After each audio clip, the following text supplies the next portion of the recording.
Yeah. Hey.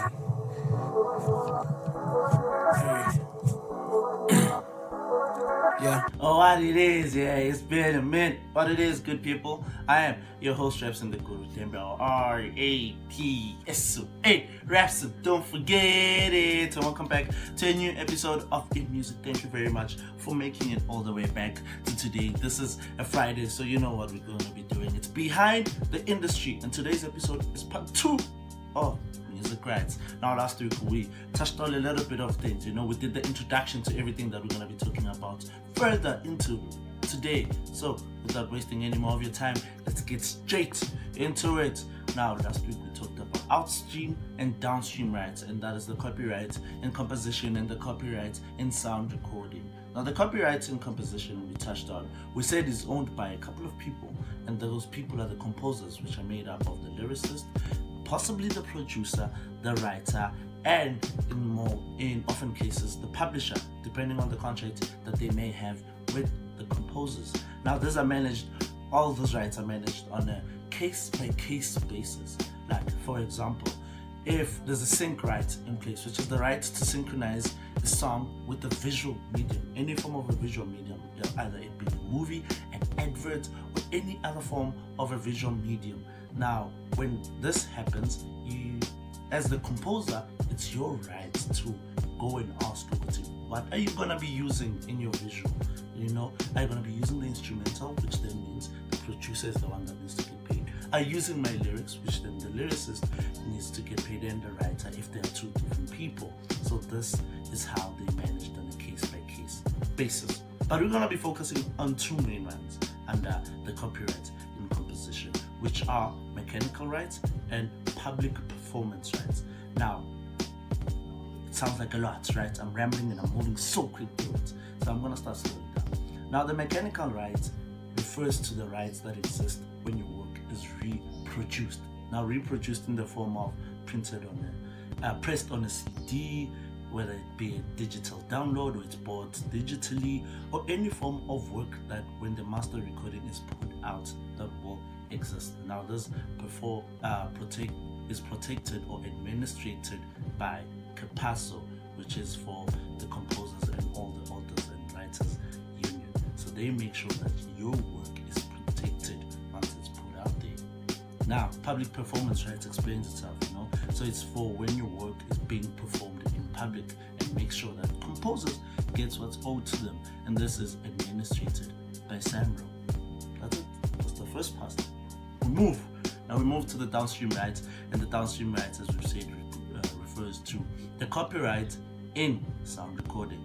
We've already touched on the fact that sound recording exists when we've already done with the composition, which is the first part, and we move on to the studio, record the song, and it's usually owned by the person who pays for it.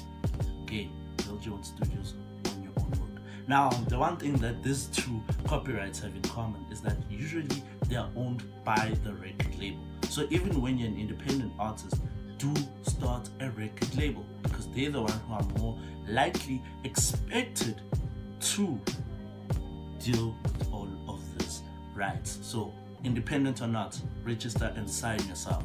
That's a major key. Now we're gonna move on to the two rights that also exist under this one. And the first right that exists under this one is kind of similar to the previous one. They just protect artists in a different sense.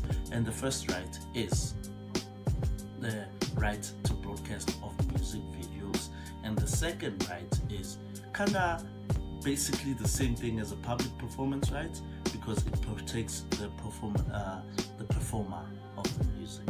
Those are the two rights that exist right now. Breaking it down, the broadcast of music video rights is the right to your music video being aired on different channels or on different places that play visual mediums. I say different places that play visual medium because there are places that keep coming up, like IGTV. Even your work may be used in a documentary or in a video, another video, or in another movie. So all these are protected by RISA and ECHO. So if you want your music videos to be played on TV and you want to get paid off of it, register with RISA and with echo. Now, like I've said, the other one is the performance one, and it explains itself also because it protects the artist's work when it's being played on a public platform. Tongue twister, tongue twisters. But this protects you when your work is being played on any form of a public platform, broadcast or anything like that, radio, even when it's being played on what is this new form of a radio called? A podcast. Jesus Christos in Nazareth. A podcast. So it protects your work on a public platform, even when a DJ plays a song. This protects you, and it's the last two that are left that are going to be protecting you, which is Sampra and Impra. That's it. That's it for this episode. That is, there's still a third part of music rights that you do not want to miss out on. I tried my best not to. It's too much. I tried my best to make sure it was concise, and that's all I have time for this week. Please tell me what you think in the comment section below. Thank you very much for watching. My name has been Raps in the Good.